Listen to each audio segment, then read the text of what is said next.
సరస్వతీదేవి బిడ్డలు అవటానికి ఉత్తరాయణంలో శ్రీపంచమి పర్వదినాన అతి ప్రాధాన్యంతో చేసే మరో సంప్రదాయం అక్షరాభ్యాసం.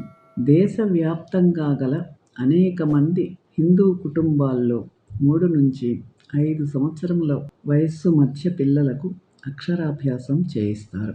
ఆ తల్లి దీవెనల నడుమ తొలి అక్షరాన్ని దిద్దిస్తే తమ పిల్లలు సరస్వతీ బిడ్డలు అవుతారని ఆశిస్తారు. బియ్యంలో బిడ్డ చూపుడు వేలు పట్టి ఓం శ్రీ గణపతయే నమః అని అంటూ రాయిస్తారు. ఇంటి పెద్ద లేదా పూజ నిర్వహించే బ్రాహ్మణుడు బంగారు ఉంగరాన్ని తేనెలో ముంచి అక్షరాభ్యాసం చేయాల్సిన బిడ్డ నాలుకపై తొలి అక్షరాన్ని రాస్తారు. ఈ రోజున తొలి అక్షరాలు రాసిన పిల్లలకు జీవితకాలం విజయాలు సాధించటానికి సరస్వతీదేవి ఆశీస్సులు వెన్నంటి ఉంటాయని అందరూ మనసా వాచా విశ్వసిస్తారు. అదే విధముగా విజయదశమి నాడు కూడా విద్యారంభం చేయిస్తారు. ఈ వీడియో మీకు నచ్చితే లైక్ చేసి, షేర్ చేసి, సబ్స్క్రైబ్ చేయండి.